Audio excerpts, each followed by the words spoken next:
welcome back to the Bro and the Pro podcast, where we hope to help you reach your full potential both inside and outside the gym.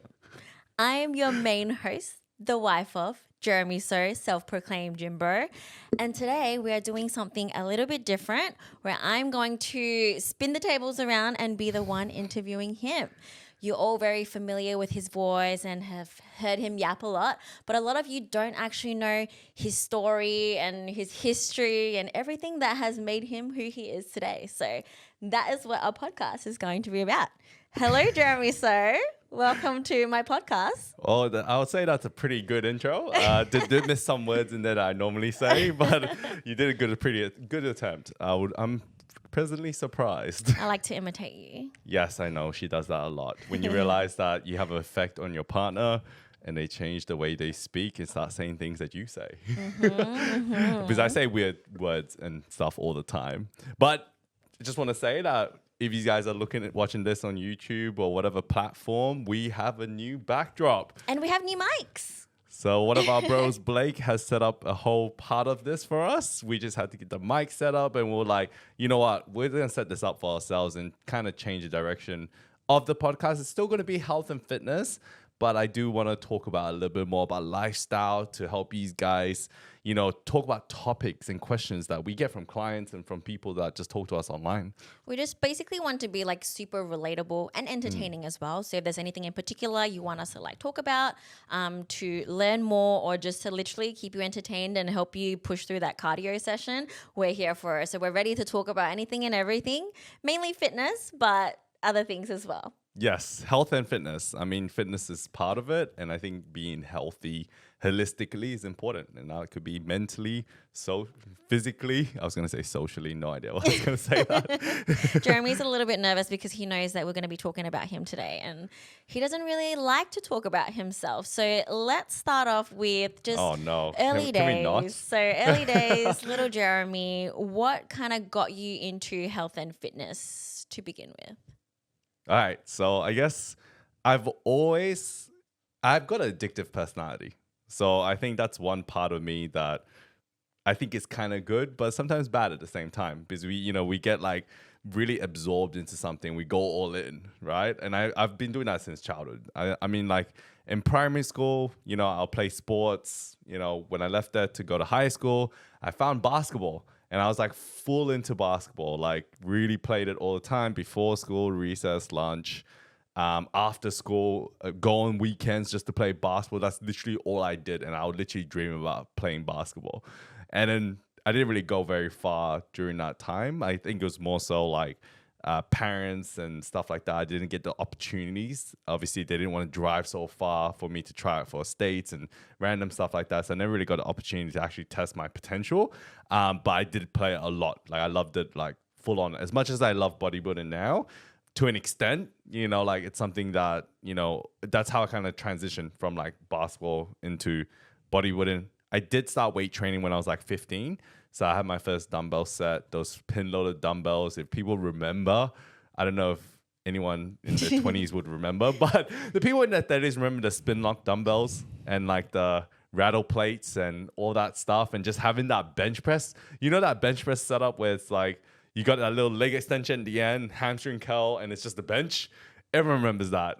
And was this in your own house or you went? Yeah, this was at home in the backyard. I remember my dad bought me a secondhand bench setup. Don't know why. I think he just bought it for me because it's just like, it seems like the boy thing to do, like for performance. When you were younger, you know how everyone kind of has their like, when I grow up, I want to be this. Since you were so into basketball, was that ever in your, I guess, childhood dreams? I guess, to be honest, I never thought about it that far. I did dream of it during that time, but, not coming from a well-off kind of demographic, starting back then, wasn't as well as I wanted. So I didn't get the opportunity to test my limit. I did want to try out for like a state team and obviously like build on from that. But like I said, it was to do with like money and traveling the distance. My parents didn't want to drive very far. So they just, they didn't see a future in that. And I think it might come down to like cultural backgrounds. I mean, I would have loved to have that opportunity. And I think, if we have children, I would definitely, be in a position to give them those opportunities. Even if they don't want to, you're going to play basketball no matter Oh, what. no. Like, I mean, if they wanted to do something, I'll definitely be like, if that's what you dream of doing, I'm not going to stop them, because I think you never get that opportunity. And I think that's something that's, can be saddening at times. But I found bodybuilding after, started weight training, mainly for arm wrestling. So we used to arm wrestle heaps in high school. I still haven't lost. Yeah, when I met Jeremy, he literally told me, he's like, I love arm wrestling and I've never lost the match. And then ever since being with him, I've seen him maybe arm wrestle like 3-4 times and he still hasn't lost. Yeah, it was probably Blake every other time. I know he's sitting there behind the cameras right now, just like, mother. He's like, this guy, yeah, so I'm we still have undefeated. Friends training to beat Jeremy. Yeah, so I'm technically still undefeated. I drew against one guy in high school, and then that was about it. And we sat there for like 30 minutes, just nonstop in between the class. Just didn't go. But that was the only other person that could like beat me. And then since then, I've just kind of found weight training is just more like just to get big. And then I went into high school. Are we going on from like the very beginning, or like how far? Well, like I just mainly wanted to know, like, really what you wanted to be like at the time. Like, how everyone has that like dream job. Like, what was your dream job? Like, what did you see yourself being like in the future? Like now, like what was the vision? You had no vision. I mean, like I would have loved to play basketball, but Yeah, I like to delve in different things. I mean, I wouldn't say I was a stupid kid in high school. I mean, I was fairly smart, and I was in all the TE subjects. If people even know what TE is anymore, I think it's the like tertiary, ATAR now. it's called ATAR. Yeah. So I was doing the ATAR subjects. So, but I was just a naughty kid in high school. Like in all those ATAR classes, everyone was like studying smart, and the teachers actually hated me. Like they would talk shit about me, the whole lot. I just talk a lot of shit. As much as I talk now, the amount of shit I talk, it's pretty much the same thing in high school. And then, yeah, I moved on. Went to uni. Did try to do a whole bunch of different other stuff, try to study different things, and found nothing. So got into PT, was like, you know what, I'm gonna become a bodybuilder. One of friends at the times were competing, so I was like, you know what, this is something I could do, and I just pretty much went from there. So was that pretty much the first time in your life where you had a proper direction and vision as to like, this is what I want to be? Yes. Yeah. I definitely feel that was the when I found bodybuilding, I just enjoyed it so much. I was already doing it heaps. Like back then I would be so proud to train 21 days straight and be like, I'm so proud of myself. And I'll still go out and party and then I'll train before the party. The next day, even after being hungover and stuff, I'll be like, I need to go train. And I'll go train. But I used to eat whatever, be like, I'll eat to get big. So like, dirty bulking the whole lot. I mean, when we first started dating, I'm pretty much told you the same thing. You got to eat to get big. He told me the best way to bulk is eat until you're full, and then that's when you eat even more. And that's the secret to getting big. And that's how we both gained weight. And we used to love to eat, but we also used to love to party. We were like at Anytime Fitness training, and some guy like came up to you and asked you why, like, or how you got so big, and you literally told him, I eat McDonald's. Yeah, that's exactly it. Like, I mean, people ask me now, how do I get big? And I'm like, you do realize I've been training since I was 15. So it's been 17 years. Let's bring it back a little bit. There's something you just kind of skim past that you didn't tell the listeners, that like you were once upon a time 120 kilos. 115. 115 kilos. So Jeremy was a little bit chunky. I was big bone. So what happened to get you to that chunky point, and how old were you during that time? Was it just like when you started training? Is that why you started training? Or it's kind of like you started training and then you kind of like got a little bit chunky? So after I finished high school, I went into uni. I was studying. I was playing basketball still at the time, but I was still weight training. And then I slowly transitioned from basketball into weight training because I just wanted to look good. And so for the girls.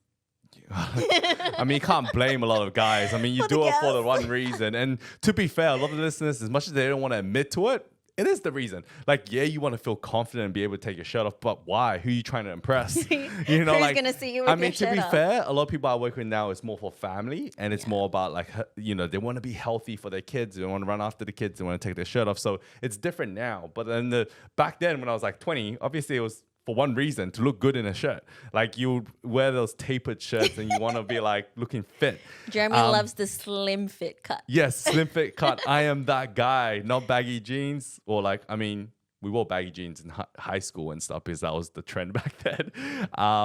And yeah, and then I pretty much got up to 115 kilos. I thought to get big, you had to eat a lot. And, I was working at Nando's at the time.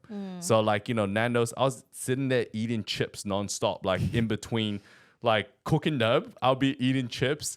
I'll be so proud of myself when I eat a whole chicken, 2 large sides in one Because you thought sitting. that would make you big. Yeah, exactly. Okay. And I was just like, I think it's because like you're working hard, like you're also studying. Like I just kind of found that as my outlet. And then I'll train like 10 p.m. at night. So like, and after that, I reward myself with some McDonald's and like eat 2 large meals. And then, and then eventually I got like super like, 115 kilos before I knew it. Everyone says, "Oh, you're looking big, man." So you just thought that was the direction you had to go. I mean, no one knew the secret as what it is now. There's not the information. It was just in the magazines. I literally did workouts in bodybuilding magazines, not online, not online coaching. There was no such thing. It was just purely the biggest guy in the gym. What do you do? Did you go to bodybuilding.com?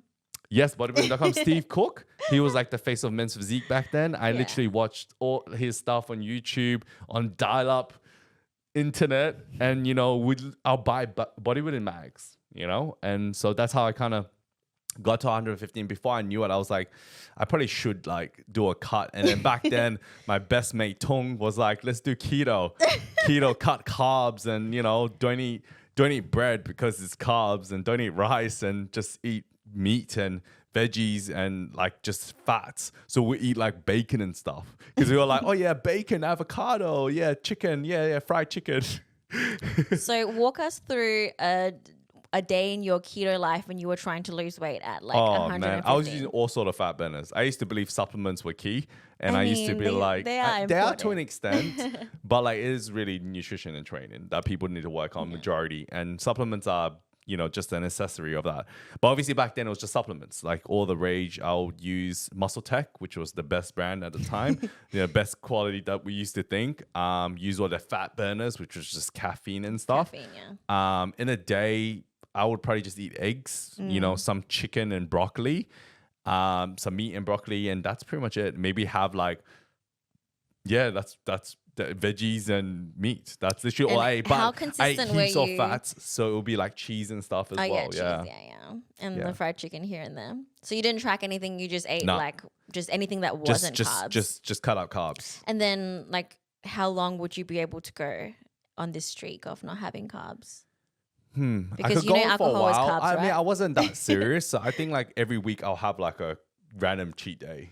Yeah. Yeah, And you'd so it obviously was drink like- alcohol on the weekend, Yeah, which and would be carbs. I used to party heaps. So yeah, I so used to drink probably like a alcohol. 5-day keto, kind of like a lifestyle. Yeah, 5-6 days ketos. Yeah. And I initially got down to about, I think 90 kilos. So I lost about 25 kilos just doing that. And yeah, I just kind of survived. Oh, yeah, I ate a lot of nuts as well, like almonds and cashews and all that stuff. That They're very sounds standard, horrible. good Yeah. fats kind of thing, but like just whatever fats and protein. And then I kind of lost that weight, and then I found bodybuilding. One of my good mates, Dai. Who anyone knows him? They say we look alike slightly.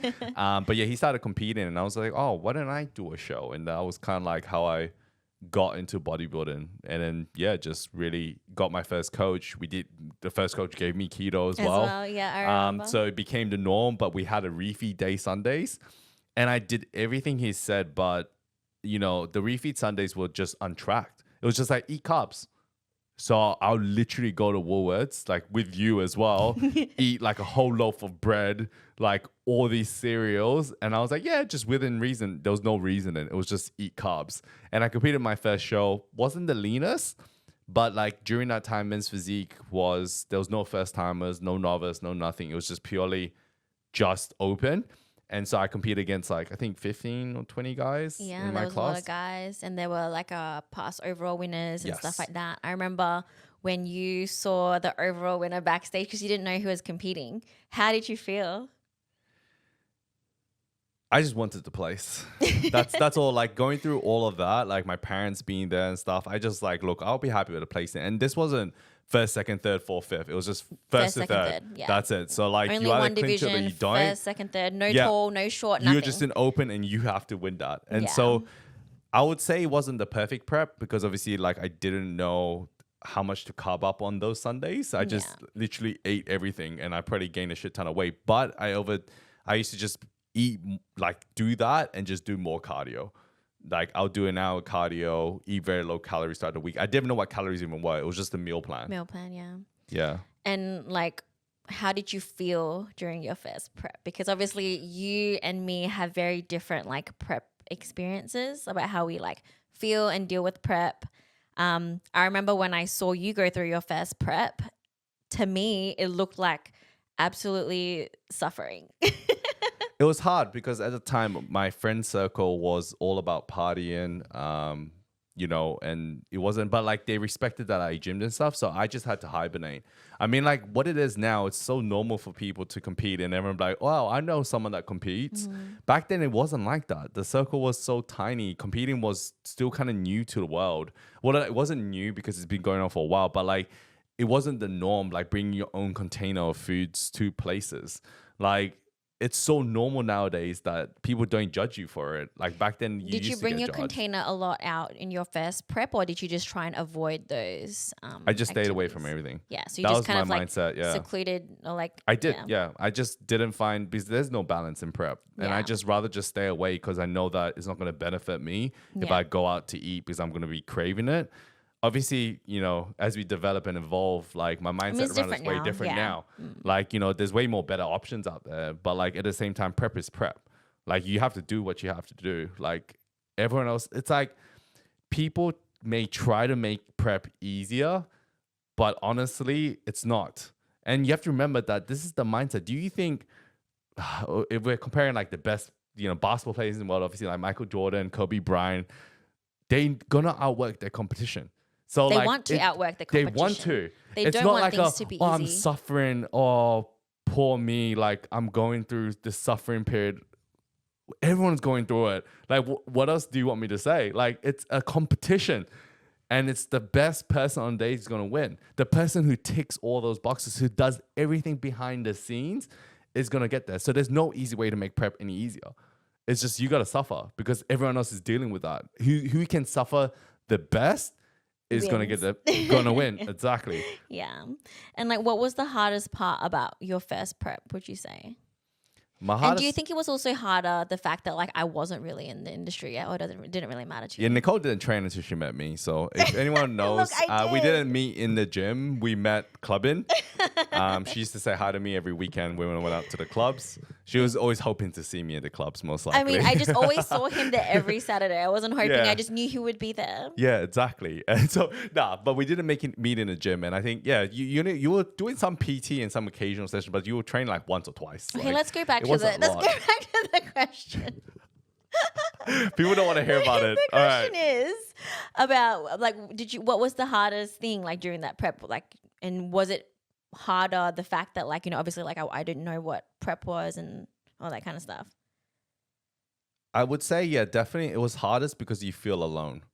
There was no one else that, like, friend circle that was prepping. I had, like, my close friends, you know, that weren't also prepping. Obviously, my partner never competed before. So, obviously, you weren't training as much as well. So, I guess, like, you didn't see the passion in it. But I guess, like, my mindset was all in. Like, I didn't really care. This is the choice I made. This is my life. And then my mindset then was exactly that. Like, I either give it my all, don't care what anyone says, what any, like, of the people around me, because life's too damn short, man. Like, this is the choice I made, so I'm gonna suffer. So yes, it sucked when you couldn't sleep at night.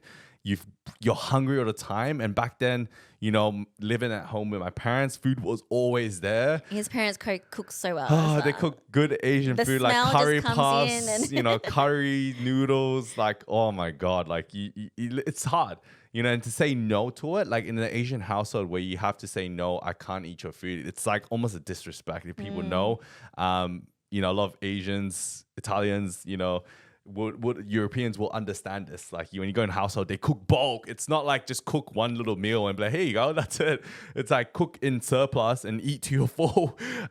So I've always had that kind of mindset, like eat to get big. That was my parents' mentality. They used to always say, Asians will always like eat to get big. It's like, it's also good because I think people don't know that when people are like, especially in Asian households, they will be like, you have to eat because it's showing that you're fed and looked after. It's kind of like in a relationship, like if your partner is overweight, it means that you're looking after him well for some weird reason. For the girls, they used to tell them like you go for like the fatter guys because it means they're rich.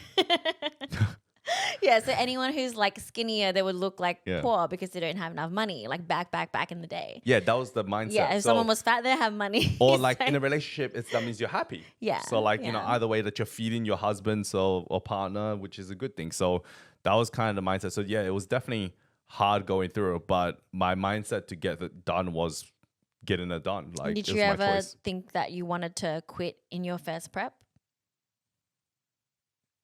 I think there was times when I don't think so. Not your first one. Not your first one. Yeah, no, not my first one. There was never a time I was like, this is gonna fucking, sorry for my language, this is gonna happen no matter what. I don't care what anyone says. I just was in that mindset. Like I feel like people get caught up in other people's opinions and like how they live their life, but I didn't give a shit. Like I literally just disappeared. Like even Tung would know that. Yeah. Like if I would just literally be hibernation and not go out to party, I'll literally just stay at home, just train, eat, sleep, work. That was it. Yeah. Yeah, I remember all of that. And the main thing that kind of got me into competing is the fact that like I saw Jeremy kind of like suffer so much through it. Like the way he looked like prepping, like it didn't make it seem very fun or like just desirable at all. Like you made prepping look like literally the worst thing in the world. And I remember because after you finished competing, you did well and everything. I was so sure that like that would be your first and last time because I'm like, oh, he had like a shit time. Like why the hell would he do it again? Like I was so sure that like cool, like he did well his first one. Like he placed in this show and he got a trophy. And I think this is it. We can go back to our normal lives now. But literally the next day we were having pancakes with your coach and you were talking about competing again. Oh, yeah. Already straight away the day after. And that absolutely blew my mind. And at that moment, I kind of realized if this sucked so bad and yet like he wants to do it again, I must be missing out on something. Like there must be a reason. Like I am missing something here. And then I think like the next year was when we both like competed together. I think, the key thing that I learned, I mean, I know now when I look back at it is that you've got to lean into discomfort for anything you want to be successful in. Like that was the part of that I think that's just in my innate nature to want to lean into the shit of it, the shit of the storm. So then that way that success feels so much more better. And I think like I was just naturally drawn to that. Now that I look at it, like, because I was like, what's my next show? How do I get better? And that's when we did our first show together. And you were like, you're also driven in that same mindset. Like, that no one like your coach can tell you what to do, but it's up to you to suffer. And like, that you enjoy that suffering to an extent. I really did. And I feel like because I saw how hard Jeremy had it, I was determined to go through Make it whole look easier. and with a smile on my face, I think was the main thing. Like I didn't want people to look at me and feel like I was suffering or hated life. And I think this is something I can do very well, like up to today. Like when people see me in prep or a couple of weeks out, they ask me like, oh, like how many more weeks do you have to go? And I'm like, oh, 2 or 3. And they're like, why do you look so happy? And in my head, I will never really say this back. I'm like, why do people have to look like they're so upset? Like, why do people look like they're literally like dying when they're like doing prep? Like this is something they were forced to do. I understand like obviously it's hard and stuff, but like this is kind of what drives me through prep. And like I want to not only do it for myself, but like do it with a smile on my face and enjoy every moment and enjoy the fact that it's hard, because I think that like if you can get through something like this, like you can get through anything. Like I think like, doing prep just helps people get through a lot of like life difficulties and hurdles like so much easier. So I'm glad we both kind of like started and went down that path and everything. Obviously, we both have very different journeys. So we'll continue with what happened after that when you shocked me out of my mind when you wanted to do it again. And then you went on to what happened the next season. So the next season was gold just to win, and I think like I can't remember if I did win that. It was You so did long win, ago. yes. I did You win, won the overall at NABA. I took the overall, Yeah. and then at NABA, it was just a different show, a different federation. I was like, you know what, I'll give this show a try. At the time, and I just wanted to do that prep better. Yeah. And you know, really did. Like I definitely, I definitely will say that I brought a better physique. I got a new coach that could give me that direction. Better direction. Yeah. Yes, and then he did an amazing job. Came in how I wanted, and I just kept improving from there. And I tried to do another show after that, and I just kept trying to be a little bit better each time. And it wasn't purely because the outcome is very subjective. I don't know who I'm going to stand against. I don't know who I'm going to verse, right? But purely what I focused on was just trying to do the prep better. Like, you know, and I, you know, nowadays I see people can do preps like perfectly with no hiccups. And I'm like, I'm amazed. I'm like, I wasn't like that because back then, you know, the coaches weren't like adamant, like you have to do this, you have to do that. Obviously, there's way more strategies now to actually survive prep a little bit more, make it a little bit more better, even though it's shit. Like just make it a little bit better, like diet breaks, refeeds, that sort of stuff, or plan things. And I think back then it was just more carefree. Like, how do you feel? Yeah. My second prep was like eat clean during the week and have a cheat meal on the weekend, whatever you want. And I was like, cool. So I did burgers every weekend. I was literally on a burger tour. Yeah. And like I'll eat dessert after, but like I probably wasn't keep to one meal. I was probably eating like a fucking shit ton.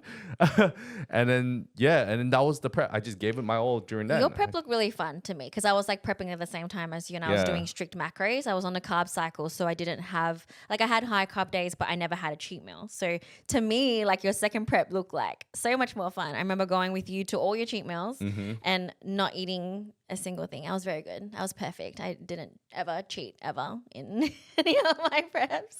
She's sounding all high and mighty. That was a high and mighty voice. Like, you know, you suck at prepping. Yeah, I do suck at prepping. You see me like even now that I'm thinking about doing a potential prep, like, I don't know if I can suffer.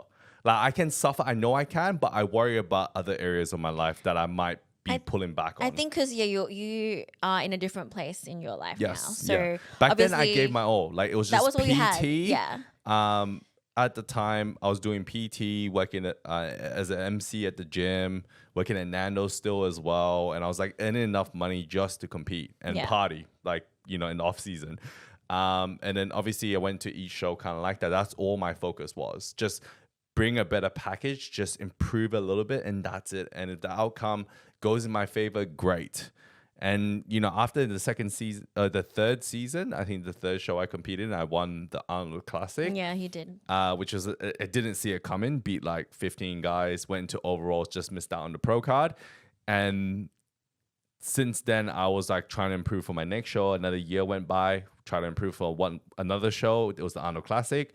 I won the state show, won the overall title and stuff like that. And this is all IFBB. IFBB as well before the split. So it's just all the amateur league.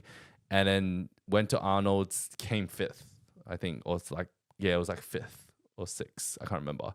But I remember that put me back. And then since then, like that was kind of like the downhill because I was like chasing that high. Yeah. He was on a winning streak. I was on a winning streak, yeah. And then winning overall titles, and then going to nationals and just missing out. What was the highlight during that time? Like, what do you feel like was you at your peak? Because obviously you won a winning streak. What was your highest moment at that time? Definitely winning an Arnold Classic. Yeah. Yeah, that was like obviously like the national show. And that was the first I time. I didn't even see it happening. Yeah. I was like, I just want to do well. Like, I'm at a national show for the first time. I just want to do well. I didn't know all these guys look really good backstage. And then somehow I beat everyone in my class. And I was like, holy shit. Yeah, and you were in the running for a pro card. Yeah. I didn't even see it happening. I just literally was just like, oh shit, I just want to do well. Hopefully I place. Yeah. Like, you know, hopefully I get into first. You never thought about getting a pro card before you won. Didn't even know it was even a thing. And I was like, oh, I have to go for an overall. Like, what? Okay. And then did the overall, obviously missed out. Then that's when I got the craving to become a pro. Like, I was like, I want to actually turn pro now. And then the second Arnold's when I went back, I didn't do as well. And that was my downhill journey from there. Like every other show after that just wasn't the package I wanted because I knew I needed more size. Yeah. They had the split. I didn't compete in a pro league show with the split, I don't think, You besides did. an international show. No, you did 3. Oh yeah, I did one. Yeah. Just So 1 Australia and then 2 was international. yes, one Australia. Yeah, one so that was two after the split. Yes. And then obviously I didn't do as well during that time. And I want yeah. you to elaborate a little bit more about that time, like, you know, what went wrong, what went through your head, and how that kind of like downward mental spiral went and leading up to the point where you were like, you know what, I'm not doing this anymore. It was a very dark time. I think when you're chasing that high and you only just want to get better, and I was very hard on myself on trying to improve. Like I thought this was gonna help catapult my business, all of that, like improve my So overall mindset life. after the second Arnold, like you stepped off stage. Yeah, wanting to improve. I always had the mindset of how do I improve, and then when I went and did the second Arnold, Yeah, the second Arnold. second Arnold, we obviously went to Hawaii. Yeah. Gained like 15 kilos, freaking crazy, in 5 days. Had edema, the whole lot, the shabam of that feeling, and then I remember just trying to aim to do a next show after that. Like let's just put on more size. Yeah. And size was the goal. My coach at the time was going through some relationship problems, I think. And I think like, you know, we just wanted more size. We had like different protocols with different things. And I think none of it worked. And I just didn't come in lean enough. I was soft because I was just trying to push size. And I realized I needed more time to grow. So I didn't do I did an international show, I think. Didn't do it as well. I think it's Singapore and Vietnam, I think. Yeah, Singapore first. Singapore and then Vietnam after. Yeah. And I didn't do well in either shows. Talk more about your experience competing internationally, because obviously a lot of people listening, you know. There was a lot of Koreans. The Koreans are freaking jacked. Yeah, it's the first time we went the international as well. Asian shows Yeah. are like, you'd be shocked. The guys who comes third or fourth can easily win the overall title here. That's how good these guys are. I think that Like, trip really opened our eyes to like how good how small we are in people Australia. are. Like our best guys here are just good enough. Like I mean that's the truth of it. Like the Asians are like next level. Like like it wouldn't be like the best guys. The best guys are good, to be fair. Would dominate here, but I'm just trying to talk about like the average competitor was good.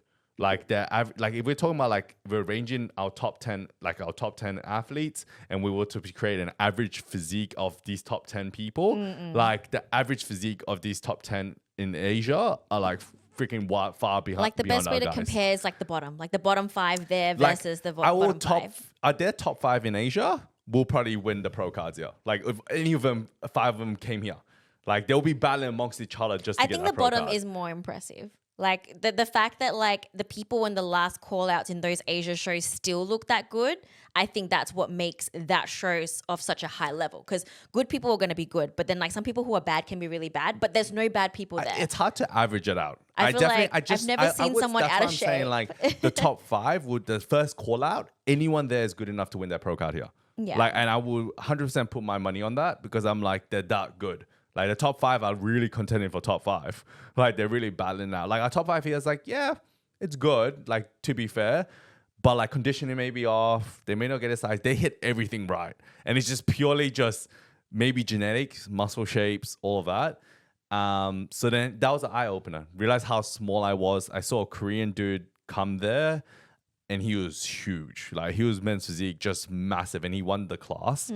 Obviously went on to win the pro card, I'm pretty sure. And like he was just phenomenal. I just remember seeing it. I was just like, I was outsized by like 10 kilos at least. And he was just men's physique. Because at the time, before the split, it was all about shape and stuff. That's what IFBB Elite likes.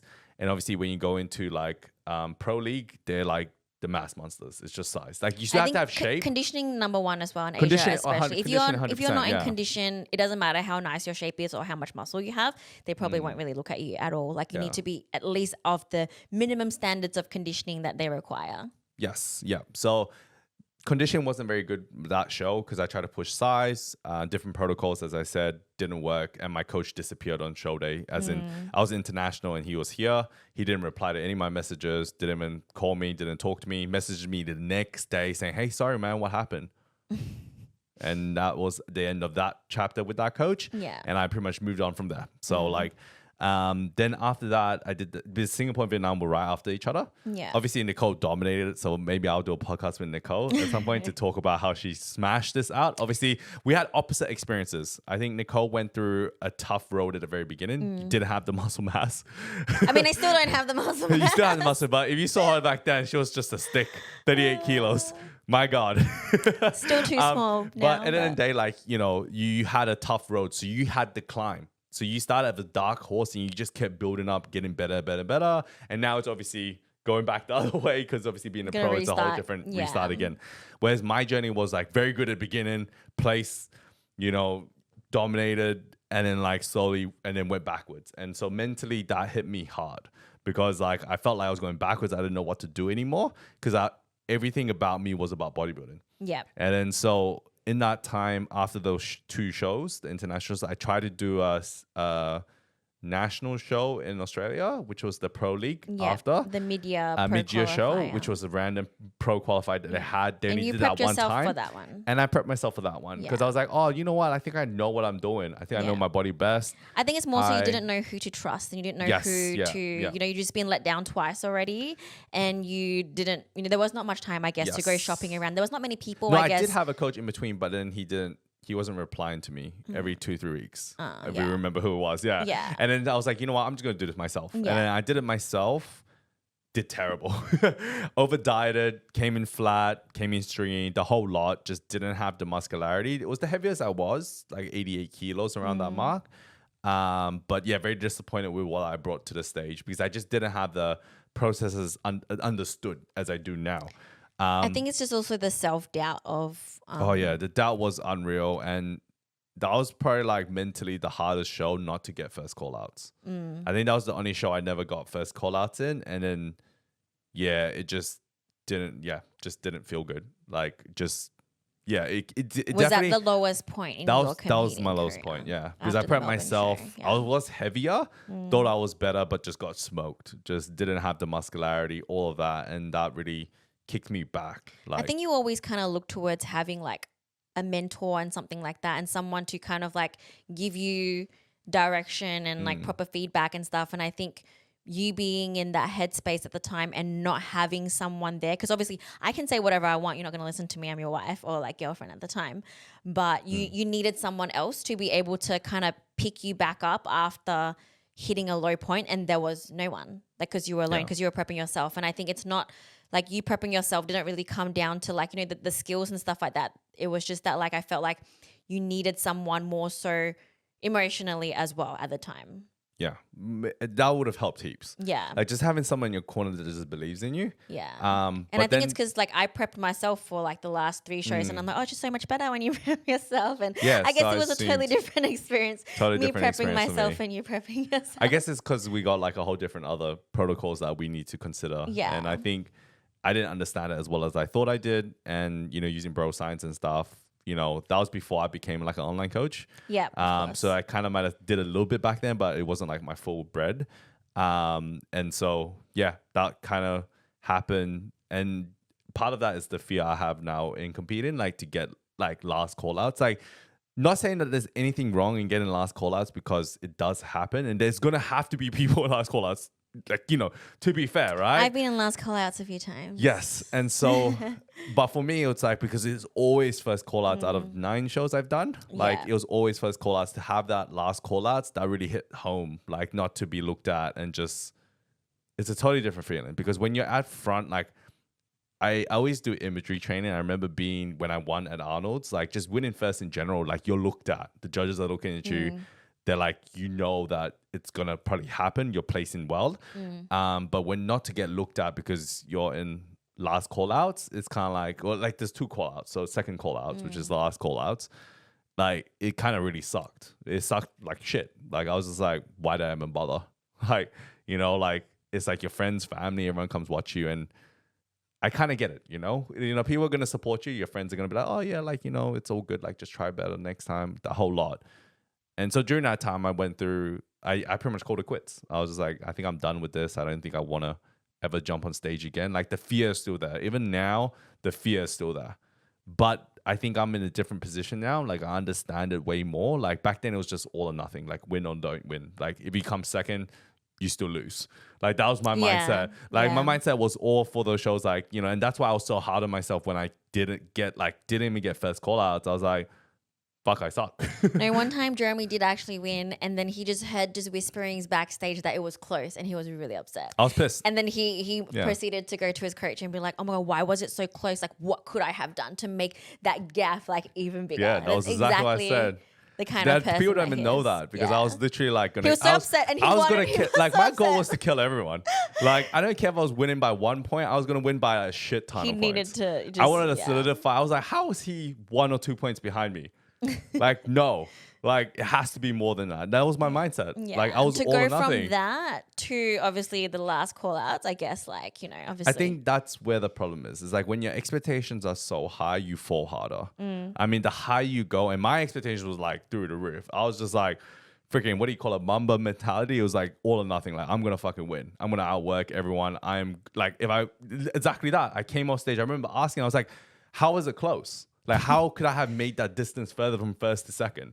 Literally the exact question I asked because I was like, yeah. And he's just like, bro, you just won.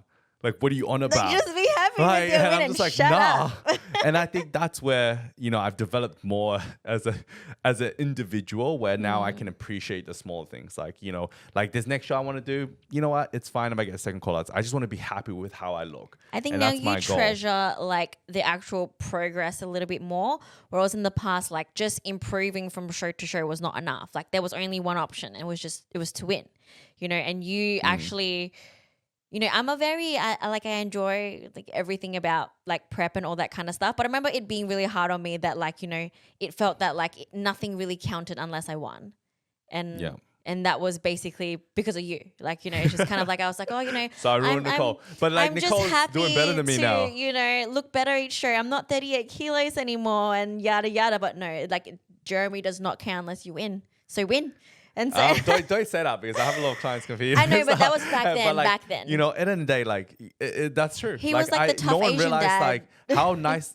I didn't think my clients even know this. To be fair, like I think he's what I'm totally saying different behind the now scenes, as a coach. Like I am yeah. way different now. I understand things more now, and I think it's a way different outlook on it. Because like back then, it was like I would have been like, if you're not winning, then you're losing. Like if you come in second, that's second. Yeah. I mean that's good enough. But like, that was my mindset. That's who I was. And that's how I am as an individual back then. Obviously, I evolved a lot more now. So I understand things and I can appreciate things now. Yeah. And stop and smell the roses. Maybe I should have stopped and smelled the roses back then. Yeah. But now I try to really teach that to my clients that, I've dealt with this pain, dealt with this before. And I want them to now have better experiences than I had. Like, yes, I know you want to win, but not everyone wins. There only can be one winner on the day. And like, now we see genetics is a huge part of it. Yeah. And like their lifestyle as a whole, like how they manage stress, how they look at it mentally and physically. Like there's so many things now that it's like, it's way more like understandable. And as a coach, you can really teach that to them because I've been in that spot where I've been so high and I fell fucking hard. And I think that's why everything happens for a reason. And I think like the reason why you're like such a good coach now, and the reason why I know like the next time you prep, you're going to be a different person in a different mindset is because you did experience like that fall. Not that I ever wanted to see you like, fall from the top and everything. But I think now you can be a little bit more kind of like empathetic towards people and just kind of have a bit more appreciation for the placing sometimes doesn't matter because it is out of our hands. And, it's if you step on stage not being happy with how you look like, that's one thing. But if you step on stage being absolutely so proud of yourself and you don't actually place well, like that still should be like a win in your eyes. And I think that's like a big change that has happened. Like I just want to look good. Like I just want to be like, what can I push my body's limits to? And now when I compete, it doesn't matter whether I come first call out, second call out, third call out, I'm going to be like, I look sick. and I'm excited for that. Like that's part of me that's getting me a bit more excited. Don't have the competitive nature still in me to be like, I'm going to dominate and beat everyone.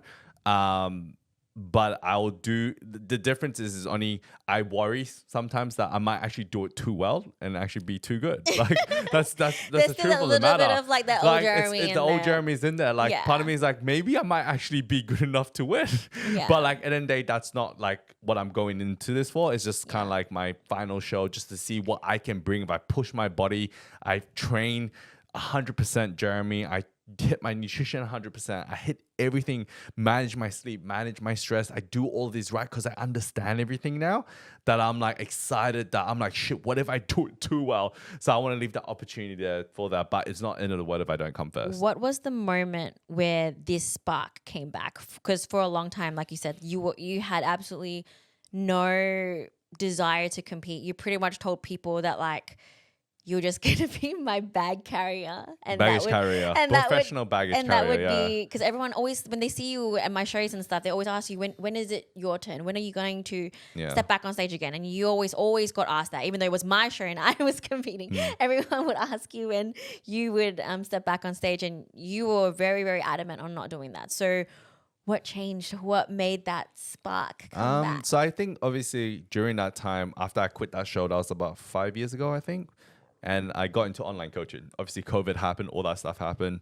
And I went fully into online coaching and obviously started coaching clients, started doing my first prep clients, and then going through all that process. And through that time, I've been upskilling heaps. Like I do courses every 6 months. Like I'll finish a course, start a new one. Like I invested a lot into coaching. And I think obviously getting coaches, talking to different coaches, also learning different courses. And I think now that I've got more arsenal, like more of a toolbox, that like I know I'm going to do a better job this time around. I've got the right people around me that can support me, friends, family, that is going to be exciting. Not only that, like I had to prepare the business as well. That was probably the biggest part. But the spark is the deadline, because I feel like obviously we discussed this that, we may potentially look to have kids in the near future. Well, in the near future, but like in the future. And so I want to know that I want to do one more show before like, just to kind of see what I can bring if I put everything into 100%. Like, But was there a specific moment where like you decided that like it wasn't a moment. It just slowly built up. It kind of built up. It Yeah, I was never kinda really like, went away. maybe I should do a show. Yeah. Like maybe I should do one more time. Like I've been training. Maybe not the best the last 4 years. I really put like the way I looked at training was into my coaching business. Yeah. Like I went all into my coaching business, like everything. People don't see it, but I work 7 days a week. There is really no days off, and I'm not asking any appreciation for that, but I went all into that because I was like, I'm going to give my clients the best service possible and coaching the best I can. I need to build on my toolbox. And I'm grateful for everyone that has come into the business and, have gone separate ways now and just moved on, or they've already got the results they wanted.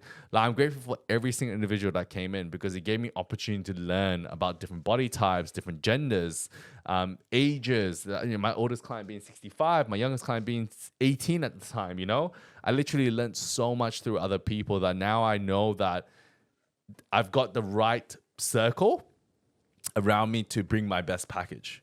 I think the love and passion that you had for competing and that all in and just everything, it just shifted away from competing and into working. Like I think nobody really understands like how badly you would see an athlete want to win, or like even when you see like how much like Michael Jordan or like Kobe Bryant and stuff, how much like just that passion and fire that they have for like their sport and competing, that is what Jeremy has when it comes to work. And it's not something that I love about him, I gotta say. Like it's not my favorite thing about him, but like that's why like, the people who have you as like a coach and mentor, they don't realize like, how much you put into this, and which is why you kind of put everything on the sidelines for so long. Like, when someone wants something, that is their number one.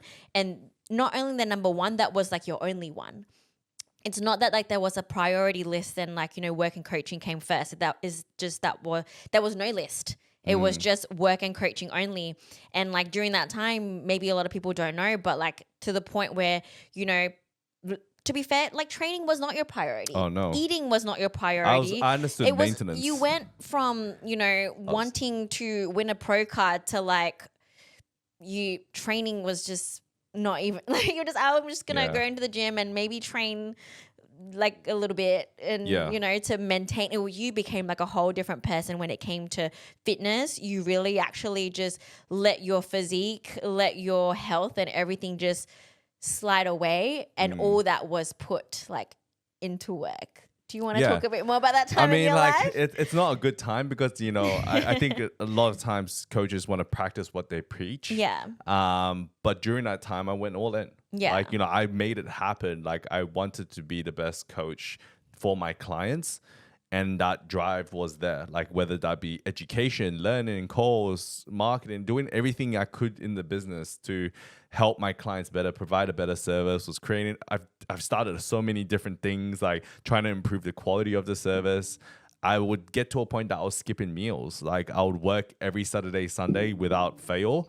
I don't think You'd I've eat 2 ever meals a taken day. her. I was eating 2 meals a day. Like, I was barely eating because I was just working nonstop, because all I cared about was, how do I help my clients better?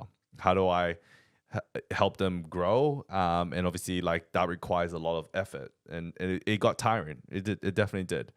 But I finally found balance up to a certain point. I was just like, you know, even trying to do potentially season A next year, I've tried to, you know, I've told all clients that I'm not prepping anyone for season A because I know how bad my body can get. So I've been doing that for this past year, the last 8 months, like since the beginning of the year. People have asked, oh, can I do season A? I'm like, you can't, because I'm doing it. Like, I don't feel like it's fair on them, because I know what prep is like, that I'll be prepping with them, or like prepping them for a show, and I'm doing a show as well. Like, to be fair, some people can do that. But with my current workload, I can't. And like, you know, like, I understand some people can, and it's totally fine that you can. It just depends on your workload. My workload is just a shit ton. Like, it's a decent amount. Like, you know, we've got It's staff. because you do more than just the weekly check-ins. Yes, there's a lot more that There's involves. so much like, more back-end we have stuff. a company, and we Yeah. have staff, and we also have coaches. And so we've got to look at, like, there's a big workload. It's not just purely consult call, sign up a client, coaching. Like, it's all of that, but then manage your current clients, as well as trying to grow in other ways, create new programs, systems, you know, and all that stuff. All the system stuff is the hard stuff, like business Because you're systems. constantly trying to improve things, which Yes. sometimes I'm like, if something's not broke, why are you trying to fix it? But that's just you. You're always Yeah. trying to How do I improve find things? a better way, a better system, a better like better processes, yada yada yada. Yeah. And I know that like this next prep, obviously you really want it to happen, but I know that if it got in the way of work and S Legion, that you would probably pull out a prep. Most likely, yeah. If it gets to a point that I can't get through with it and be brain dead, because Yeah. I get bad brain fog, like low energies, the whole lot. Yeah, I probably couldn't do it. Like, I'll definitely choose the company over. Yeah, you will like, you will pick work. but I think over- I can make it happen. Yeah. Like, I'm pretty confident. I mean, it I will hope you happen. can, because this will be something that you're doing for yourself for the first time in a long time. And even though you pour out a lot into work, I do feel like you can pour better when you pour first into your own cup. And, you know, I guess it's weird to think of prep as like pouring into your own cup, but it is, because it's for the first time you being just a little bit selfish and actually putting yourself first, even if it meant that, like, you know, going to wake up a bit earlier and the first thing you do is fasted cardio rather than reply to your clients. Because right now the first thing Jeremy Yeah, I does probably won't do faster when cardio. he I wakes hate up, that. like, you know, it's straight to work. I know how my body It's straight works. to I work. probably wouldn't You're not even gonna do wake it. up I fast probably enough. won't do any cardio. At all. I reckon I wouldn't even need it. I Cardio- mean, like, no this cardio for this prep. last cut, I did no cardio. I understand And I that, didn't even but do extra steps. I'm sure I just, you need to do cardio at some point. I don't think so. I think I can get away with it. But like, Let's obviously, see. this is where the honesty comes in. And I think having the right circle and the team behind me, like, just help me and be honest with me. Like, I'm sure I can get it done. But like, if I have to do cardio, I'll just do it. It'll just be a non-negotiable. Like, I'm not going to complain. Like, I've done 2 hours of cardio a day, like 1,200 calories a day. Like, man, people don't know suffering until they've seen me like suffer. Like, Yeah. So I'm like, yeah, this ain't even that bad. Like, you can get through it, but you know, yeah, I'll do whatever it needs to be done to get there. But I definitely think I can get there. The only condition is that my sister's wedding's during that time, and as we already know, I've already told close friends and people around me that the only reason why it wouldn't happen is because the national show is gonna be during the wedding, and I can't. It's in Italy, so Yeah. I can't do it. Yeah, so that would Yeah. be a deciding factor as to whether Jeremy does season A or not. Yeah. But if any of you know of roughly when the dates of IFBB season A is going to be, let us know, because that will influence whether or not Yeah, because Jeremy will I want start to leave prep. the opportunity for nationals. I'm not too worried about competing states. Obviously, you need to do states to qualify, so he's going to I'll do definitely do states and then states, but I want to leave nationals. the opportunity there that if I think I'm good enough and I'm really happy with the way I look at myself like, oh shit, like I think I'm good, then yeah, I want to leave nationals as an option there to like definitely do. Like I'm not gonna 100% go there. I just want to leave the option there that is there, just in case that I end up looking better than I think I'm gonna look. So what happens if, you're so happy with how you look and you win here, Then I'll definitely go to nationals. and then would you be aiming to win your pro card at nationals? Yeah, definitely. I mean, it'd be foolish not to. But once again, it's up to the judges. Like, I want to stand up against the best to know that I could hold my own. So I think my mindset around it is a bit different. Like, and if I end up being the best on day, great. Freaking, like, I'll be happy. So would you But I won't start feel gutted. competing as a pro if you do win your pro card? If I got my pro card, yeah, I think I might. I don't know. I haven't Would thought that change I haven't the thought that direction far. of- I think like I don't want to think that far ahead because I Yeah. need to do baby steps. Yeah, of course. I mean, I'm like a beginner again, realistically, starting jumping on stage. Like, so realistically, the nerves and anxiety and the smell of tan, all of that, like, I want to get over it at first. But like, yeah, I mean, if I did get that far, I definitely would consider potentially competing as a pro. But then I would definitely need to get like an American coach or someone that can help me, take it to that next level. Because I know there will be a next level. I mean, the men's physique weight cap for myself is about 93 kilos, I think, for my height, 94 kilos. And that's a shit ton of muscle being shredded at 94. Like, I'm hoping to be like high 80s, 90 on show day, shredded. So, like, I'm like 4 or 5 kilos away from where I am at the cap. So, realistically, I have a lot more muscle to build. So yeah, we just have to wait and see. I'm just gonna enjoy myself. I think I'm just gonna be happy with how good I'm gonna look, and that's literally all I'm banking on. Like, just to see how big I can get. Yeah, I think a lot of people are really excited, especially like a lot of your clients and stuff like that, your OG clients or people who have been, with you for a long time now. I think like they want to see like that Jeremy come back, and I think a lot of your friends do too, but they don't know that you're not really that fun. Like, Yeah. right? I don't think they realize how shit of a person. But like this time around might be different. Yeah, it might be different, and I'm excited to see because obviously, because my prep is gonna look differently to everyone else's. Like, what is a perfect prep? Don't know.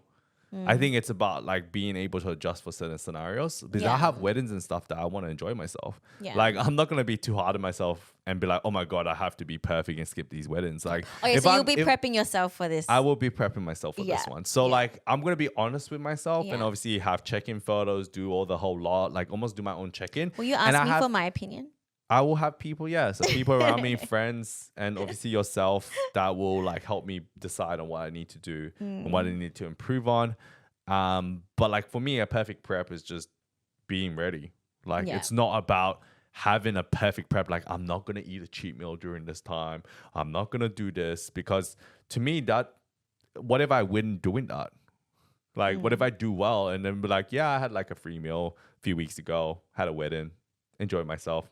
Ate the meals. But if you're your own coach and you have scheduled that in for yourself, it's not really veering. It's not that bad. Yeah, exactly. Yeah, because it's that's part what of the plan. that's how I felt when I like prepped I have a myself as timeline well. of when I need to be ready and how I'm gonna look. Like, obviously, I'm doing mini cut now to tidy things up, and I'll go through a building phase for 20 weeks, which will be a hardcore building phase, but it's not going to be like massive surplus of calories. It's just going to be like slight surplus, build up my metabolism, get me in a good spot and grow for 20 weeks. And then obviously then compete, but I'll only maybe do a 10 or 12 week cut. Like, it'll be very minuscule, probably go hard at the beginning, super fast, and then just kind of like maintain it straight through. And then like, it's going to be pretty straightforward, like no big plans. Will you be documenting this prep anywhere? Yeah, I'll probably document it. I definitely What would. platform? I don't know if anyone wants to see it, but like, I think I'll definitely look to document it maybe on YouTube, like just if people want to watch it. But like Maybe that's mini like Instagram reel vlogs. Like you can condense it down to a minute yeah. 30. I'll make small reels and stuff for Instagram as well. But Yeah. I think just like maybe document it because this might be my last time. Mm-hmm. So I want to at least know that I'm just gonna enjoy the process and kind of like take people through the mentality behind like how tired I feel and how shit I Yeah. feel and all that stuff. Because I think people show online how great they are, and I think the suffering that goes behind it, like the thoughts of like, why am I going through this suffering? Like, is it gonna be worth it? Like, shit. Yeah. Yeah, the thoughts are always so. Even though like I always talk about like how much I love prep and everything, I think the thoughts are always like the hardest part for me personally. Just knowing, especially like ever since turning pro, that like I will just always have this muscle dysmorphia. Well, not really muscle dysmorphia. Like it is true that like I'm still small and I'll always be small and I'll never be the biggest. And I think no matter how much improvements I make and for every prep that I will do from now to the future, I think that will always be something that will haunt me. Like I will always be, am I still too small this time? Do you have a particular thought that you think would be at the back of your mind? Is it more like a conditioning thing that you think would be kind of like, am I not going to be lean enough? Or is it like I'm not going to be big enough? Or what? Nothing. I have no doubts this time around because like I'm just gonna enjoy myself. Like I don't know how to say it, but like I'm just gonna enjoy the way I'm gonna look. Yeah. That's literally all I care about right now. I'm just gonna be like, shit, I'm gonna look good with my shirt off. I'm gonna be able to go to the gym and look like everyone just looks at you like, shit, this guy looks good. Like that's all I'm kind of looking at. Like I'm looking forward to that. Competing is I don't really have any doubts. I'm just gonna enjoy myself. Like I honestly think this time around it's gonna be way more fun. No, to be fair, it's still gonna suck. It's gonna be fun on show day. Yeah. When I'm there, I'm gonna be like, fuck yes, I made it. And then that's it. And whatever happens, happens. Like if I come last, so be it. I'm like, well, I'm done anyways. I'm gonna still enjoy it. No one can take away my physique. Like if I look great off the stage and then like people will be like, you look good, that's good enough for me. Like you look really good, man. Like, but is it enough to win? Don't have no idea. Like, I miss that. I think I haven't felt like that in a long time of being like, oh, like as long as I look good. For like the longest time, maybe in the last couple of years, I know I look good. I know I look better than last time. I know I'm bringing a better package, but it just kind of always still, there's a feeling of like, it's still not enough. No matter if people told me that like, oh, I've seen you make so many improvements like from the beginning and stuff, especially, when people who have been around since like little me times, like back, like the OG people. And they would always tell me that like, oh, you've made so much improvements, look so good. It just never hits the same anymore these days. I just kind of still feel like it's not enough. But yeah, maybe if I see you really enjoy this next prep, I can kind of change my mindset. I think it's still gonna suck in the off, like prepping. Like to be fair, I'm gonna be brain dead and tired and stuff. Like so that's why I didn't want to prep anyone for season A next year. I literally planned this whole year telling people, hey, don't do season A because I'm competing. Like if you're fine with me competing and prepping you, like I'm still gonna give you 100%. I just don't want to leave any room for error for them, and I just don't want them to feel like, oh, you only focus about yourself.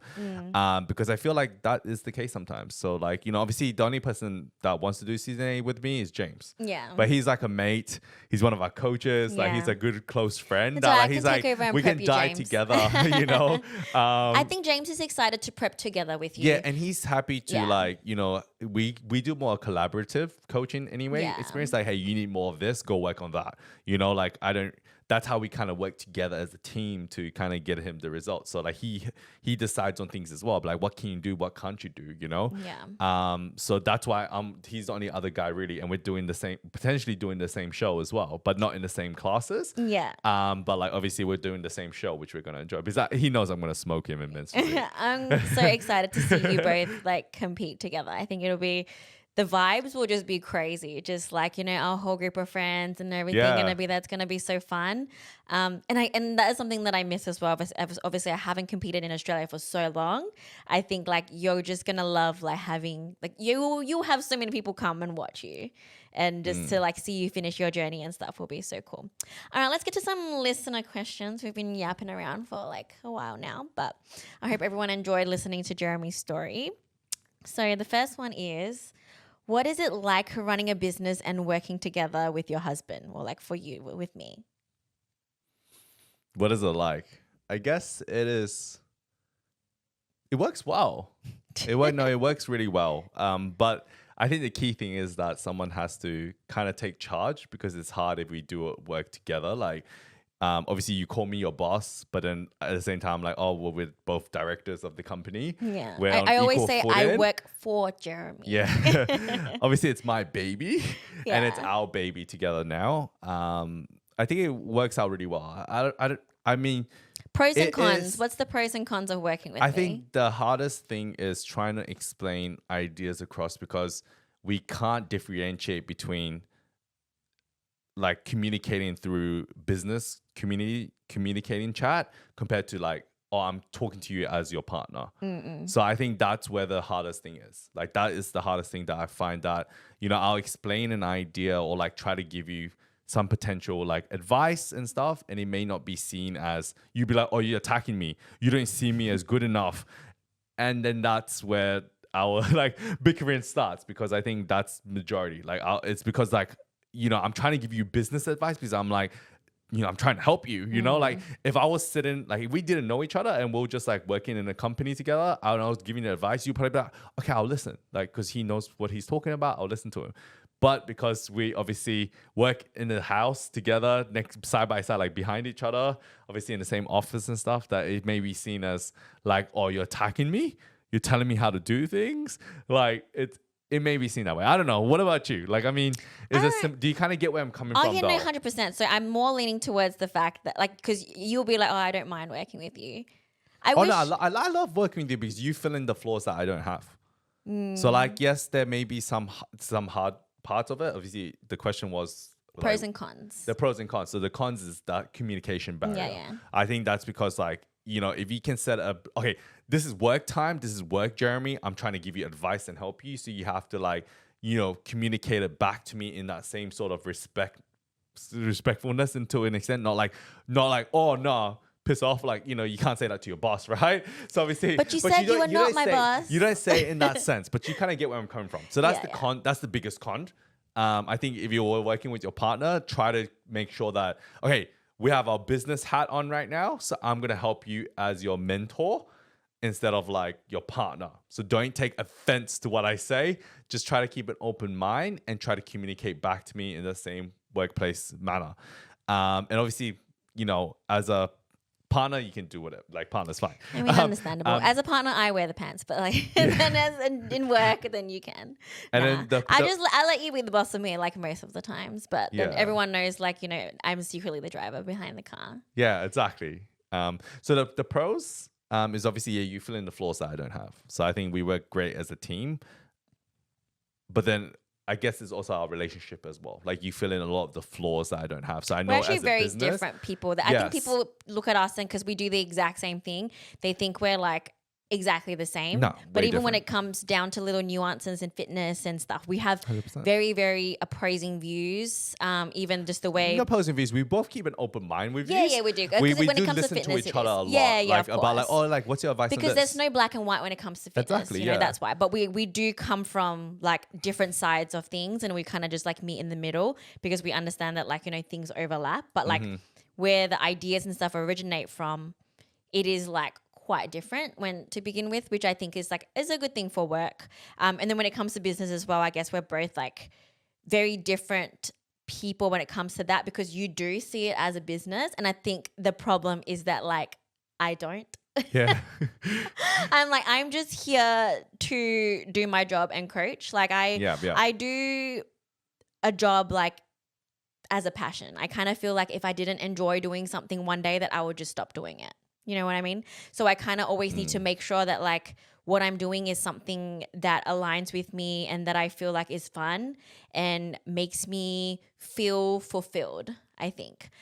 So usually when you talk more about like the business side of things and all that kind of stuff, it just kind of like, I'm like, I don't care. Yeah, but we have to do that. I mean, I know, but that's why it matters. that's why it It's works staying, well it's as well. staying up to because, date. Yeah, that's why I say we work really well together. Like, we got someone that pushes and someone that pulls you back. So you can help to stop me and stop me and be like, hey, you need to stop and smell the roses for a little bit. Like, just chill out. Yeah. Like, it's gonna be fine. And I think that's where you know, as a relationship, we kill it because like together we push each other to be better, and obviously we fill each other's flaws out. Like, you know, obviously I have a lot of doubt, whereas you be more like, yeah, you have doubt, but it's not as bad. You know how to deal with it a lot better than I could, and you help me reason with my thoughts. You know, so there's a lot there that, you know, we fill out as a relationship. That's why we work so well together. But then we also work so well in business as well. Like, you know, I may help you push. I'll be like, hey, we need to implement this. But like, hey, you need to calm down. And obviously, you do the accounting stuff. You be like, hey, you need to stop. You know, look at the Yeah. money. Stop I'm a spending bit the more cash kind flow. of like how he's so like pedantic about like certain things. I'm more pedantic about like back end financial stuff, and yeah, I do all the accounting, all that stuff, logistics yeah. and Booking all that kind of flights, I stuff. suck. You cannot trust me to book anything. So that's why I'm like, hey, this is the idea I wear have. many We need hats. someone to execute. Yeah, no, we both wear many hats. We both have to. But at the same Yeah. time, like you fill in the hats that I don't do. That I'm not good at, like the logistical side of things, you know? Obviously, yeah. So I think we work great in that essence. Like we have some pros and cons, for sure. Yeah, for sure. I kind of sometimes wish that we did different things just so we have something else to talk about. Yeah, Like that's the hardest I thing. kind of wish yeah. like I went to a different job and then I killed it at work, and then I could come back and have someone to talk to that about. Because like if I tell you how good I am doing, and you're just like, so what? Like you just did your job. Like what do you want from me? You want me to praise you, or like? Or else like if I went somewhere else and did something else, and I came back and I told you how well I But did I mean, like at you my do other a job. good job, not for praise. You do it because you do it. Oh no, but like it's like like something to talk about. Like, you know, when Yeah. people come back from work, they're like, oh my god, at work I did Oh, this yeah, today, babe. 100%, yeah, And then the yeah. babe will be like, oh my god, like well done, babe. I You mean, know yeah, what I mean? we don't leave the house. We Yes, literally go to the exactly. gym. The only So time we we don't don't- see each other is when we go to We the gym. don't have a thing to like kind of like Yeah. excitedly talk about that someone didn't know about already. yeah, Like yeah, anything yeah. that I would have done already, even if I'm like, hey, did you see that reel I posted or whatever? You were like, Yeah. I heard you film it. Yeah. It's not exciting. I'm not going to watch Yeah, your vlog no. because I was right there with you, you know? Exactly. I'm in So- the vlog. It's like I'm filming this podcast with you. Where we did a podcast. Oh, we just did it together. Yeah, yeah. So I think- have nothing to really talk to you about that is like not something that you already know. So Yeah. in that sense, sometimes like I wish I had something else, because I kind of feel like, you know, no matter what area I go into, I think like I'm a really hard worker, so I think I would do well. And so I mean, there you would have be, your master's in accounting, so yeah. technically, like there's job opportunities, but it's over east, and then we could easily, because we're online coaching, we could just go there. I but- mean, yeah, like, and then I'd be like, oh, today at accounting, I did this, and I saved this and I could person tell you things $10,000 about what I worth did of in the tax. business. Like, oh, we did this and that. Yeah, So I guess like think that would be more fun. Like, and I that's think- why sometimes I'm like, I wish there would be maybe sometime in the future that like it'll be a bit different. But then I would have to not coach, and that's the part that I don't really want to give Yeah. up, because I do love coaching. So, but anyways, a different conversation for a different time. Next question: what do the both of you do for date nights when you're prepping? I'm just gonna start to say, but like we don't really go on many date nights. if you guys have At listened all. to this, if you did listen all the way through, then you probably hear that, yeah, I was all or nothing. So when it's prep, we're both all or nothing. We're like, the thing we do when we are on prep is go watch a movie. Yeah, I was gonna say actually Yeah, when and we're we'll bring when healthy we snacks. when we both used to prep, we actually went out on dates more often. Yeah. As compared to like right now when we're both not prepping, then we're both there's just nothing really to do. Because we'll be like, we have an entertainment room set up. So like, you know, full subwoofer, dark room, you know, In blackout prep, lines. the reason why we like going out on dates is because when you're at home, is the temptation to eat Yes, is yeah. much higher. So we like to go out and do things to kind of like keep our mind off eating. Everything we do during prep is only with one sole intention of to distract ourselves from eating. Correct. So the only thing we can think of that's low energy is to go watch a movie. Yeah, or like we'll And walk you can around bring the like a shops and snack stuff. and stuff, yeah. There's really not much to do. Yeah, but we when don't really Jeremy have used to date be able nights. to have cheat meals, then every week we'll go out for like a cheat meal, and that'll be really fun. I think people should do date nights. I think it's a great idea to somehow fit it in. But like when you're on prep, there's nothing you can do. Yeah, I think in Australia, especially, like if you're talking in Australia, there's not much to do at night. So like when I'm prepping, I feel like our date nights get compressed into like a mini honeymoon because we'd be overseas. And Yeah. I'm a high functioning traveler. So when we were like in America and like in Korea and stuff, like I think we do everything. We go like sightseeing and Why stuff. wouldn't we? Yeah. We went to theme parks. If I was like in those, like obviously, if I was in prep, I would still want to go do things. Yeah, Like if there I'll were still those eat my things in meals Perth, as we'd do it for planned sure, if because there I'll was just something do fun my to do. job. But I definitely would like travel and go see things, go to theme parks, go sightsee. Yeah. Like, and I'll be fine eating my meals because I'll be like, look, I'm in a different country. Getting to look at all these things, getting extra steps in, being in a good mood, it feels great. Yeah. Like I won't be like, oh my god, I'm prepping. I mean, like part of it will be like, oh, I wish I could eat that. Yeah. But I mean, you're already there and you flew all the way there. You spent a lot of money. You're like kind of like it's easy to prep over there. Like Yeah. I mean, some people may get in the mindset, oh, I wish I could just eat. Like if I'm gonna go there, I'm gonna eat. And I'm like, Or like they might just not be really low really. energy, and it's hard to walk sometimes. Yeah, so you just have to rest a bit more. Yeah, which is like understandable. But I feel like if there was more things to do in Perth, maybe we would go out more, especially during prep. Because I'm not like opposed to it. Like I said, I went on a roller coaster like in peak week. Yeah. I don't know whether that actually was a good or bad thing, but people were shocked that I managed to do that. But I didn't think about it at the time because we were just so excited to be there. I didn't think about whether is this good or bad for me to get on this roller coaster right now. Why would it be bad? I mean, you'll probably burn more calories. I don't know. Would it from make you hold screaming. water from all the adrenaline and the Nah. cortisol? I don't know. I mean, like Could it's it almost like affect a you? release of adrenaline. Yeah, maybe. Because But, it might be stressful, right? no, It but might be a you stress in the sleep body. it off. Like it's not a big deal. I don't know. Yeah. Yeah. All right. So another one. Do you and Jeremy intend to do online/in-person seminars regarding training or dieting in the future? I have thought about that. Yeah, me too, Yeah, like actually. so. Yeah, we are running offer soon. Our ultimate fat loss journey. So it is going to be coming out very soon. So we're actually launching it on Monday. Don't know when you guys are going to hear this, probably like a week or two later. It would be launched already then. Yeah, it'll probably be launched. So if you are interested in it, make sure to hit us up in the DMs. It's going to be the ultimate fat loss journey. So it's like literally our whole protocols. You're going to get a ton of value, not just app access, but you're also going to get, you're going to get an S Legion HQ, which is 100 plus videos, Q&A answered. So it's for someone that is already got that are willing to learn. Like they're like, I need to get these results and I need to understand this, but I may not always ask you all those questions. As a client, no, my clients may forget questions. So like it's a whole like 100 plus videos answered in a course, like in our S Legion HQ. Plus you get our app access. Plus you get coaching as well. Obviously just purely getting you results. Like if you're like, I want the results, this is it. And with money back guarantee, the whole lot. Like we're doing the shabam with this offer. But then I was thinking about running potentially a seminar around this ultimate fat loss roadmap that we have, which is our ebook, our 32-step process of what we do at S Legion to actually get people results. And it'll be great for like anyone to do it because I think it's just our exact process, like everything you can consider of how to make it a successful cut and everything you need to consider in between. I love to do like more seminars, like both here, anywhere around Australia, Asia, even if there's enough people who are interested. So if anyone is, let me know, hit me up. I am more than happy to come and yap. Like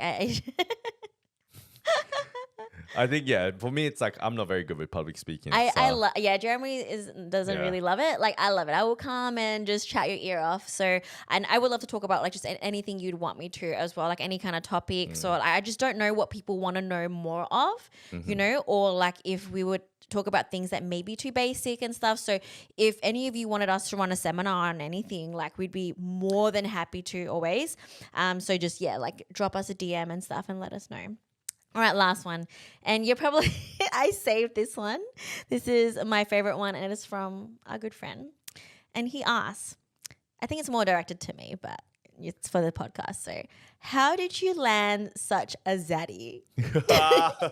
So it's not for me. It's not for me. It's not for like, what's a zaddy?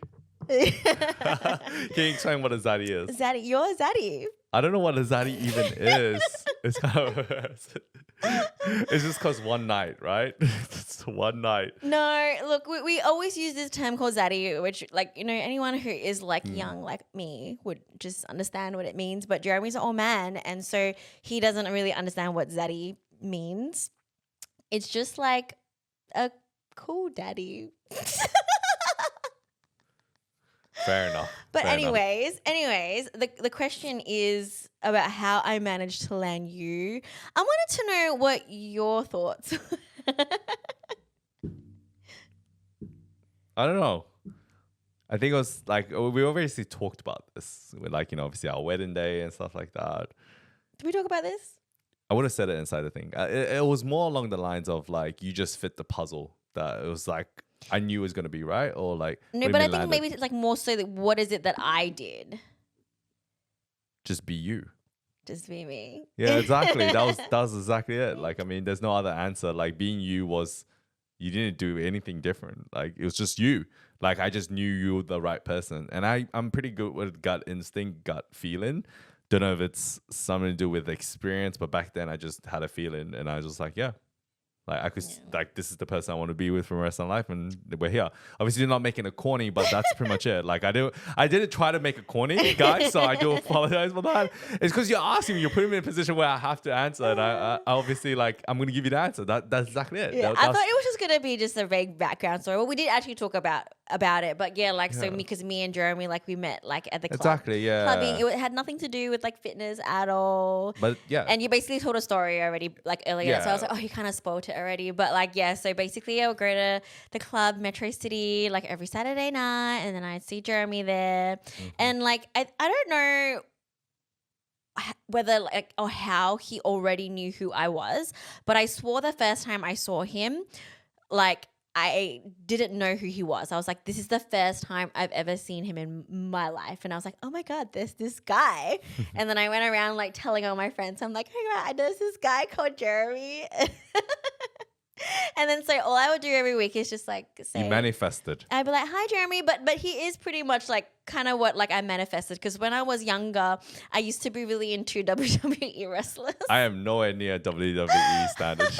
But it's just I think like the general like hairstyle vibe, and then there was like a few other the big cheesy smile. Like I don't know, even like just down to the fact that like I thought Johnny Bravo was cool, and you're kind of a little bit like him. Yeah, I guess that was manifesting it. You know, itself. like so John how did Cena, you land Randy me? Orton. You manifested it. Manifest. Yeah. Yeah. And I remember like early days when we were just like talking and stuff. Like I always kind of thought and knew that we would do business together, but I never thought it would be this. Remember? No, I don't remember that. No, I definitely don't remember that. Talking about it like a lot with you. I think it's because like it was my dream to open like a food place that was like more like a fitness related kind of food place. Oh yeah, I remember talking like about a that. muscle Yeah. maker's grill kind of a situation. They still don't have that an here. Anabolic kitchen. Maybe we should make a muscle maker's grill here. I had like dreams of all of that kind of stuff. That was what I used to think about when I thought about like business and stuff like that. And like I had my plans, and Jeremy was studying management at the time, and I'm like, this can come in handy. And then he also like grilled chicken at Nando's, so I'm like, he's gonna fit right into my plans. Sounds great. Okay, well, I think we've yapped enough for today. I hope you guys enjoyed listening to Jeremy's story and could kind of like get a bit of an insight to like him and what goes on like behind the scenes. Because I guess like the Jeremy you guys see is so just kind of like surface level that you don't really kind of see all the struggles and self-doubt and like the fact that like, you know, when he I don't really... know. I feel like this podcast we talked less about the self-doubt and stuff. Or like so you did talk about, you know, obviously the down, like, you know... The downfall of the whole experience. Yeah, I think that's basically like a turning point in your life, because I think shortly after that was the only time when you started like online coaching and all that kind of stuff. So just the whole journey and everything. Next time we'll definitely talk about business of like how I started. And I mean, we touched on it, like... No, I missed some details. Like obviously almost how I quit online coaching. I quit, was going to quit PT in general and was never going to do this again. That was a huge part. But maybe in the future, we'll definitely bring it in. We'll talk about it in the future. If you guys want to hear that, make sure to DM us. Yes. Let us know. If you want to know about the business side of things, how I actually journeyed into like online coaching and the struggles and obviously my whole mindset around everything. Yeah. Done. All right. Well, thank you for listening. If you enjoyed the podcast, please remember to screenshot, share it on your story, and we'll repost that as well. Thanks for tuning in, guys. Bye. Bye.